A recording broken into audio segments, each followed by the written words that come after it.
बेटा ये एक्सरसाइज 3.1 का क्वेश्चन नंबर फर्स्ट का पार्ट फर्स्ट है, 1 है, ठीक है। तो देखते हैं इस क्वेश्चन को कैसे करना है।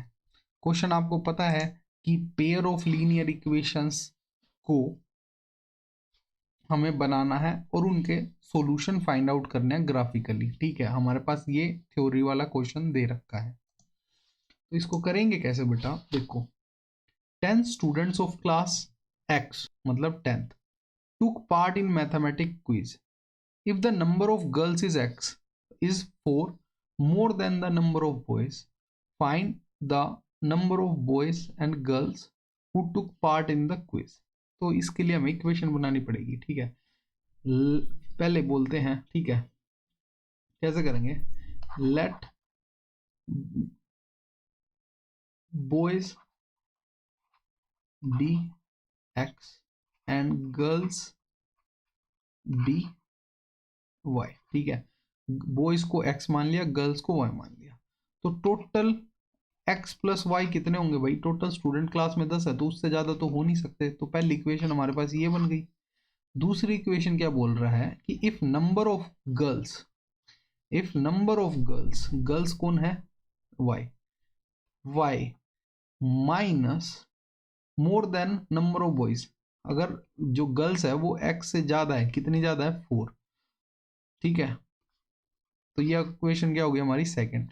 Find the number of boys and girls who took part in the quiz, तो बताना है कितने लड़की हैं कितनी लड़कियां जिन्होंने क्विज में पार्ट लिया है, ठीक है। तो चलो भाई, हमारे पास दो इक्वेशन आ गए हैं। Let draw the graph for these, यहाँ पे फोर, बस for these pair of linear equations, ठीक है। अब ग्राफ बनाना है। For that find two solutions of each equation, ठीक है। बोल रहा है कि चलो हम इसका एक ग्राफ बनाते हैं, ठीक है, उससे हमें पता लगेगा। पर वो बनाने के लिए क्या चाहिए, हमें टू सॉल्यूशंस निकालने पड़ेंगे इन दोनों के, तो वो निकाल लेते हैं। तो भाई पहली इक्वेशन है, इसको हम क्या लिख सकते हैं, हम इसको लिख देंगे x इज इक्वल टू 10 माइनस वाई, ठीक है। अब हमें ऐसे बॉक्स बनाना है, इसकी वैल्यू निकाल लेना, दो सॉल्यूशंस, ठीक है, ये x ये y। अगर हम y को 0 रख देंगे, if y is equal to 0, तो x हमारा क्या हो जाएगा 10 माइनस 0 मतलब 10, x क्या आ गया हमारा 10 आ गया, ठीक है। अगर हम y को 5 रख दें, क्या कितना रख दें 5 रख दें, मैं अपने मर्जी से ले रहा हूँ, कुछ भी ले सकते हो आप, ठीक है। If y is equal to 5, तो x क्या आ जाए हमारा 10 माइनस y की जगह पे 5, तो x आ गया हमारा 5, ठीक। तो लिख सकते हैं हम कि अगर हमारा y 5 है तो x भी हमारा कितना आ गया 5, ठीक है। अब दूसरी इक्वेशन के लिए, ठीक है, इस इक्वेशन के लिए फॉर इक्वेशन 2 हमारा x, एक बात बताओ, अगर मैं इस x को उधर लेके जाऊंगा तो ये प्लस होगा, फिर इस 4 को उधर लेके आना पड़ेगा, ठीक है। या फिर ऐसा कुछ भी कर लो, चलो मान लो हम y निकाल लेते इस इक्वेशन के लिए, ठीक है। y इज इक्वल टू क्या हो जाएगा 4 प्लस एक्स, तो ऐसे बनाया हमने बॉक्स, यहाँ लिखा x यहाँ लिखा y। तो अगर इफ हम x 0 कर देते हैं तो क्या आएगा हमारा y, y आएगा 4 प्लस 0 मतलब y आ गया हमारा 4। तो लिख दो अगर x 0 है तो y कितना आया 4। अगर if x is equal to 4 रख, 4 नहीं कितना 2 रख दो, तो कितना आया भाई हमारा y is equal to 4 plus 2, तो y आ गया हमारा 6। तो हम यहाँ लिख देंगे कि अगर x हमारा 2 है तो y हमारा आ रहा है 6। अब इस चीज को हम ग्राफ पे बनाएंगे, तो ग्राफ पे बनाया भाई, सब पॉजिटिव है तो मैं नेगेटिव वाला पार्ट नहीं ले रहा, ये x है ये y है। तो 2 4 6 8 10, ठीक है। और ये कितना हो जाएगा भाई 2 4 6 8 10, ठीक। तो देखते हैं भाई, अगर x 10 है, x हमारा 10 है, ठीक है, तो y कितना है 0, तो एक पॉइंट ये होगा भाई 10 0 वाला पॉइंट ये हो गया। फिर बोल रहा है x भी 5 y भी 5, तो यहाँ पे 0.5 यहाँ पे 0.5, तो 5 5, ठीक है।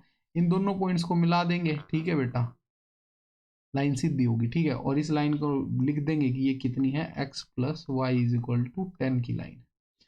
फिर हमने ये वाले पॉइंट को प्लॉट करना है 0 और 4, x 0 है, y कितना है 4, ठीक है, यहाँ लिख दिया 0 और 4। फिर है 2 और 6, x हमारा 2 है, y हमारा 6 है, यहाँ पे 2 और 6, बड़े क्लोज क्लोज पॉइंट ले लिए गलती से, ठीक है। अब इस लाइन को भी एक्सटेंड कर दो क्योंकि वो मिल नहीं रही थी पहले जो लाइन।